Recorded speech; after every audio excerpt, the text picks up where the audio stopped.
சண்முகநாதா, இந்த தடவை நீ தப்பிச்சிட்ட. 2 வருஷமா இதே மாதிரி தப்பிச்சிட்டே இருக்க.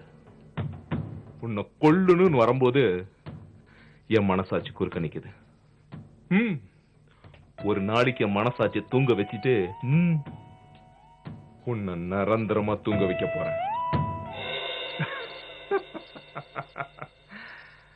இந்தாங்க காஃபி. என்னங்க, ஏன் முகம்லாம் வேர்த்திருக்கு? என்னாச்சு? ஒண்ணு இல்ல.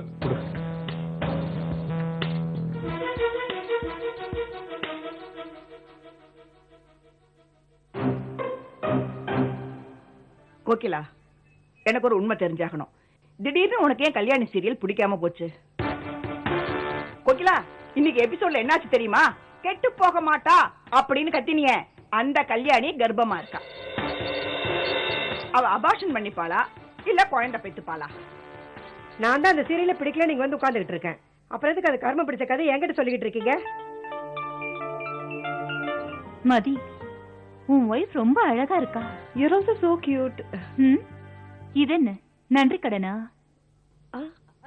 இல்ல இல்ல, நான் நெஜத்தை தான் சொன்னேன்.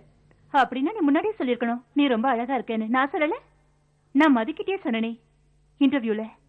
யூ ஆர் வெரி ஹேண்ட்ஸம், ரொம்ப மேன்லியா இருக்கீங்கன்னு சொன்னனே இல்லையா மதி? அடுத்த தடவை நீ குடும்பத்தோட வரணும்.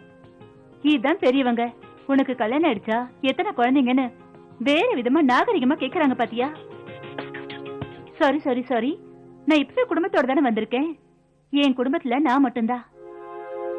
கல்யாணம் ஆயிடுச்சு, டைவர்ஸும் ஆயிடுச்சு. ஐயோ, நானே ஃபீல் பண்ணல, நீங்களும் எதுக்கு ஃபீல் பண்றீங்க?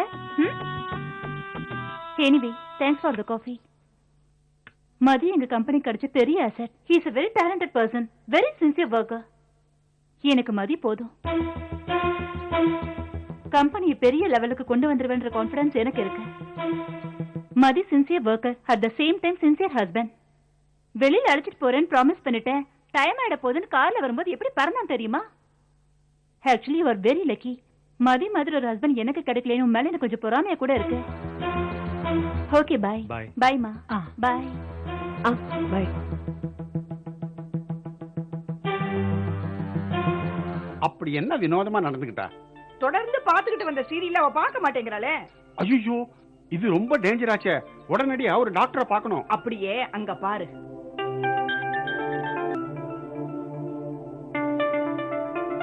சித்தப்பா, நான் கான்ஃபரன்ஸ் முடிஞ்சு வரும்போது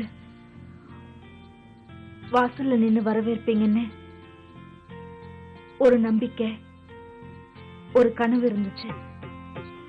நான் ஏமாந்ததுதான் மிச்சம். இதுல ஒரு கொடுமை என்னன்னா, எனக்கு கவுன்சிலிங் தேவைன்னு டாக்டர் சொல்றாங்க.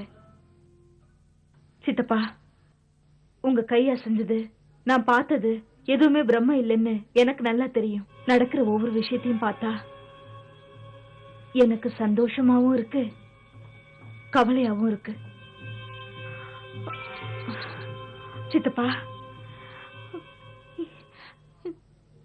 என் பொண்ண பார்த்தேன், என் பொண்ணு சாருவ பார்த்தேன். 2 வயசு குழந்தைய விட்டுட்டு வந்த சாரு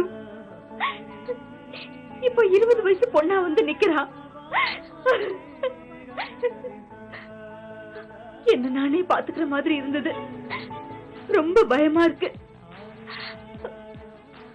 பாசத்தை ஜெயிச்சவன்னு அடிக்கடி சொல்லுவேன்.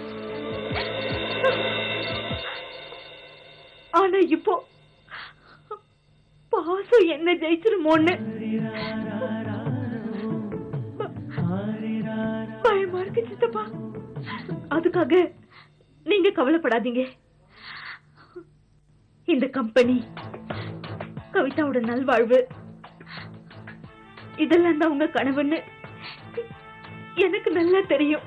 இந்த வாழ்வு, இதெல்லாம் நீங்க எனக்கு கொடுத்தது. நிச்சயமா நான் துரோகம் பண்ணிட்டு போக மாட்டேன். பாசத்தை ஜெயிச்சு காட்டுவேன்.